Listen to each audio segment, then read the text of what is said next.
Before starting the story, I would like to tell you guys about a channel. The name of the channel is IMR Scary Tales. This channel previously used to make scary animation videos in the Hindi language, from India. Now they are publishing them in English on their new channel, IMR Scary Tales. The channel has really exciting horror content to share with you. Do show them some love. Check out the channel and do subscribe to it as well. Link of the channel is in the description below. This happened when I was a kid. I was in the 5th grade and my friend, let's call him Ethan, invited me over to his place. He lived right by the ocean, and if you walked through the forest for half a mile, you'd reach a nice beach with a diving board. When I got to his house, we hung out, played video games, and talked. You know, typical kid stuff. Then we decided to go to the beach. It wasn't too far away and we knew we could get back in time for dinner, so we set off. To make the trip more adventurous, we decided to bushwhack our own path. After walking a couple of minutes, we hit a tall fence. "Crap," Ethan exclaimed. "Well, I guess we'll have to go back." Suddenly, out of the corner of my eye, I spotted something. The fence went about 8 meters long and then stopped. My jaw dropped. There was a house. It was an old cabin with boarded-up windows. The planks were falling off and you could see the old insulation underneath. It was gray in color and had flecks of blue paint. The fence led up to the side of the house, stopped, and then continued on the other side.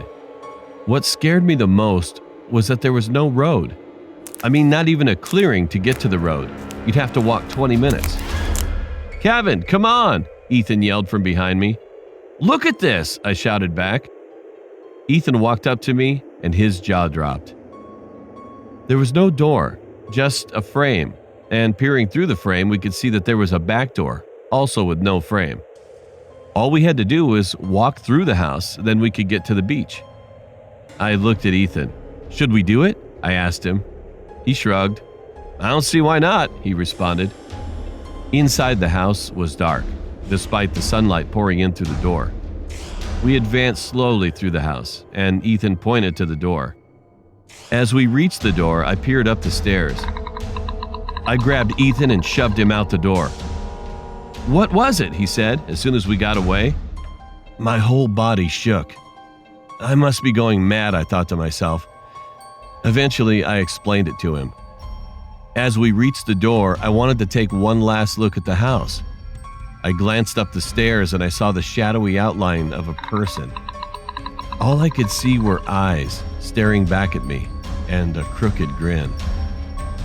Ethan and I took another route back home, and we told Ethan's mom. She laughed at us and said she'd been that way many times and there was no house. And we were angry because she didn't believe us, so we got out our cameras and went back the next day. When we got there was no house. It was just gone. No clearing, nothing. To this day, Ethan and I still wonder what it was. Was that man just a homeless person, or maybe he was something much, much worse? I suggested to Ethan a theory that scares me to this day. I had been reading about Russian folklore, and a page caught my attention. It was a story about a witch named Baba Yaga who had a moving house.